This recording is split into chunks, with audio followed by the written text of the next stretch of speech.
సరే ఇప్పుడు దీన్ని ఎందుకు మళ్ళీ దీన్ని వైసీపీకి చుట్టే ప్రయత్నం చేస్తున్నారు? దీని వెనక ఈయన కోవర్ట్ అని చెప్పేసి కేసు నుంచి చిన్ని గారు మాట్లాడటము అంటే నేను ఎందుకు అడుగుతుందంటే జగన్మోహన్ రెడ్డి మీద 5 ఏళ్ల పాటు ధాటిగా మాట్లాడినటువంటి వ్యక్తులు, ఆయన్ని ప్రతిసారి విమర్శించినటువంటి వ్యక్తులు కొలుగుపూడి శ్రీనివాస్ ఒకళ్ళు. సో అలాంటి ఆయన ఈరోజు ఎమ్మెల్యే అయిన తర్వాత మళ్ళీ ఈయన జగన్మోహన్ రెడ్డి కోవర్ట్ అని చెప్పేసి రిప్రజెంట్ చేయడం వెనక కారణం ఏంటి? సరే సార్, ఇది పాపం జడ్జి శ్రావణ్కి కూడా ఇదే అపవాదం వేస్తున్నారు, ఈయనకు కూడా అదే అపవాదం వేస్తున్నారు. బాలకోటకి దగ్గరలో ఉందని అర్థం.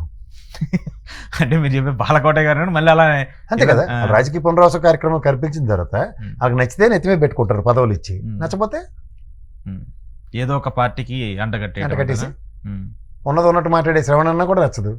ఈయనేమో నిజాన్ని బయట పెడితే కోర్టు అంటే ఏం చెప్పాలా? కోర్టు అయితే అమరావతి ఉద్యమం కోర్టుతో చేయించారు మీరు?